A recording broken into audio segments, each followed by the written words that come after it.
in some ways I feel like I'm transplanted back to the late 1800s. And most museum directors wouldn't be upset by an increase in interest in their facilities.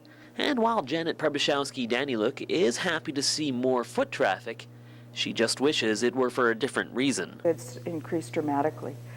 Interest in the museum, interest in Ukraine itself.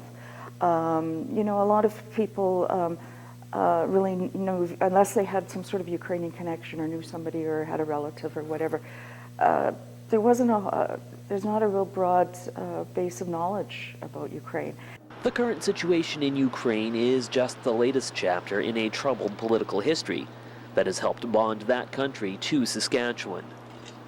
Our large Ukrainian population has its origins in the late 19th century, when the Canadian government was looking to settle the West and offered free land to immigrants. It was a benefit for the Canadian government or for Canada, as well as it came at a time in Ukraine's history when there was a lack of land there, a poor economical and political situation. The Ukrainian Museum of Canada tells the story of immigration to our country and the struggles that new arrivals faced. Historically, there have been 4 waves of immigrants, typically linked to major events in Eastern Europe. Right now we're experiencing what's called the 5th wave of immigration, which is a lot of tradespeople and educated people for the universities and colleges and so on, and professional fields, science and research and so on. Janet isn't sure if the latest developments in Ukraine will lead to even more new arrivals.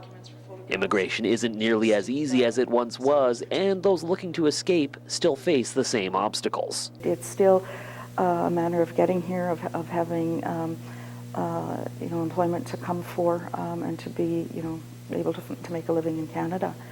So although some of the reasons are the same, the circumstances are a little bit different. Whatever the future holds for Ukrainian people, their stories will continue to be told in this building on Spadina Crescent, something Daniluk says is becoming more and more important to them. It's made them ever more sensitive and aware and appreciate how important the museum is. When our ancestral homeland is threatened so seriously. From the Ukrainian Museum of Canada, I'm Simon Hyatt reporting.